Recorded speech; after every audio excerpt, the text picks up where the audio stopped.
জুমার দিনে সূরা কাহাফ পাঠের ফজিলত জানতে চাই। জুমার দিনে সূরা কাহাফ পাঠের ফজিলত হলো যে এটি আলোর কাজ দিবে।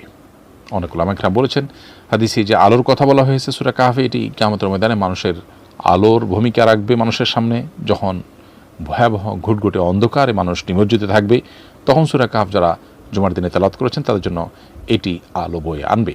অনেকে বলেছেন দুনিয়াতেই পার্থিব জীবনেই এই সূরা যারা নিয়মিত পড়বেন শুধু জুমার দিনে আল্লাহ তাআলা তাদেরকে ঈমানের আলো দিবেন, যাতে তিনি হেদায়েত এবং সুন্দর সঠিকের পথ দেখতে পাবেন। অতএব সূরা কাহাফ জুমার দিনে আমাদের পড়ার চেষ্টা করা উচিত। বৃহস্পতিবার সন্ধ্যা থেকে নিয়ে শুক্রবার সন্ধ্যার আগ পর্যন্ত এই সময়ের মধ্যে সূরা কাহাফ পাঠের মাধ্যমে আমরা ফজিলত লাভ করতে পারি। রমজান মাসে আল্লাহর কাছ থেকে মাগফিরাত লাভের জন্য সবচেয়ে বেশি গুরুত্ব দেওয়া উচিত তাকওয়া চর্চার ব্যাপারে। তাকওয়া চর্চা হলো রমজান মাসে সকল প্রকার গুনাহ থেকে বেঁচে থাকার সংগ্রাম করা, আল্লাহ ভীতির চেতনা থেকে। যে আল্লাহ তাআলা রমজানে দিনের বেলায় পান করা, আহার করা, হালাল খানা, হালাল পানীয় এগুলো রমজান মাসে দিনের বেলা গ্রহণ করতে যে আল্লাহ নিষেধ করেছেন, তাহলে যেগুলো আল্লাহ নিষেধ করেছেন হালাল না, সেগুলো কত জঘন্য হবে। অতএব রমজান মাসে আমি সকল প্রকার গুনাহ থেকে, সকল প্রকার হারাম থেকে বেঁচে থাকার চেষ্টা করব। দ্বিতীয়ত, আল্লাহর কাছ থেকে গুনাহ মাফের জন্য রমজান মাসের যে সমস্ত আমলগুলো আছে, সে আমলগুলোকে আমরা খুঁটে খুঁটে করার চেষ্টা করব। আমাদের একটা ছোট্ট ছোটি বই আছে, বইটা হলো মাহে রমাদানের 27 আমল। এখানে নবী করিম সাল্লাল্লাহু আলাইহি ওয়াসাল্লামের সুন্নাহর আলোকে কোরআনের আয়াত থেকে রমাদান মাসে করার মতো 27টি আমলের ব্যাপারে একটা ধারণা দেওয়া হয়েছে। এই আমলগুলো যদি দিয়ে আমরা রমাদানকে সাজাতে পারি, তাহলে ইনশাআল্লাহ রমাদান মাস আমাদের গুনাহ মাফের মাস হিসাবে আল্লাহর কাছে গ্রহণযোগ্য হতে পারে, মকবুল হতে পারে। এটা আমার জন্য সুবর্ণ সুযোগ হতে পারে। আমরা প্রতিদিন যদি আল্লাহর কাছে চোখের পানি ফেলে দোয়া করি, আল্লাহ আমি গুনাহ থেকে যেন বের হয়ে আসতে পারি, আমাকে তৌফিক দাও, যেগুলো হয়ে গেছে সেগুলো মাফ করো, নিজের সঠিক সিদ্ধান্ত নেওয়া, নিজের ব্যাপারে শক্ত অবস্থান নেওয়া, পাশাপাশি আল্লাহর কাছে এভাবে কেমন একটা দোয়া করা, এর মাধ্যমে ইনশাআল্লাহ আমরা গুনাহ মাফের দিকে যেতে পারি। দান করার মাধ্যমে আল্লাহ সন্তুষ্টি পেতে পারি। এর সাথে বিয়ের ফেক কাবিন বানিয়ে ডিফেন্ডার হিসেবে চাচাতো ভাইকে বিদেশে আনতে চাচ্ছি, এটা কি জায়েজ হবে?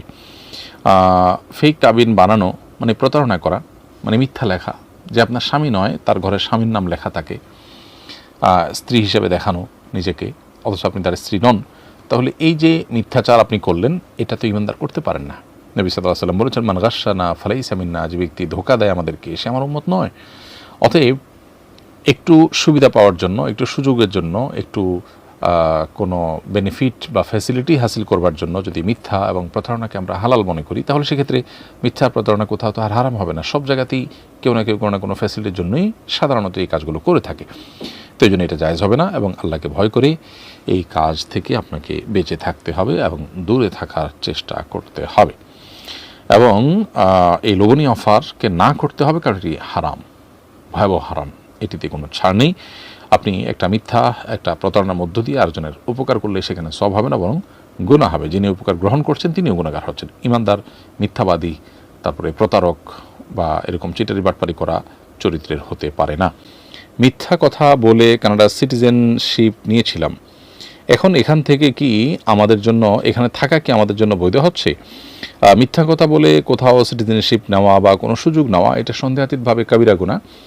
মিথ্যা এটা মানুষকে ধ্বংসের দিকে নিয়ে যায়। আল কাযিবু ইউহলিক, নবীজি সাল্লাল্লাহু আলাইহি ওয়াসাল্লাম বলেছেন, সত্য মানুষকে মুক্তি দেয় এবং মিথ্যা মানুষকে ধ্বংস দেয়। মিথ্যা এটি আমাদের কোনো সুযোগ সুবিধা এনে দিলেও সেটার পেছনে ধ্বংস লুকায়িত থাকে। এই জন্য আল্লাহর কাছে ইস্তেগফার করতে হবে, তওবা করতে হবে, যেন আর কোনো সুযোগ সুবিধার জন্য জীবনে কখনো মিথ্যা বলতে না হয়, এবং আল্লাহর ভয়ে মিথ্যা থেকে বিরত থাকতে হবে। যে কোনো সুযোগ সুবিধা এবং লোভনীয় অফার এটি মিস করার শঙ্কা থাকলেও। কিন্তু আপনি এখন সেখানে যে বসবাস করছেন, সেখানে বসবাস করাটা বা সেখানে আপনি যদি দিন ঈমান নিয়ে বেঁচে থাকতে পারেন, সে সুযোগ থাকে, সে সোসাইটি থাকে এবং হালাল উপার্জনের কোনো পথ থাকে, সেটা আপনি করে থাকেন, তাহলে আপনার এই বসবাস বা হালাল উপার্জন হারাম হয়ে যাবে না। বাট যে মিথ্যা দিয়ে আপনি শুরু করেছেন, সেই মিথ্যাটা অন্যায় এবং আল্লাহর কাছে তার জন্য ইস্তিগফার করতে হবে, ক্ষমা প্রার্থনা করতে হবে।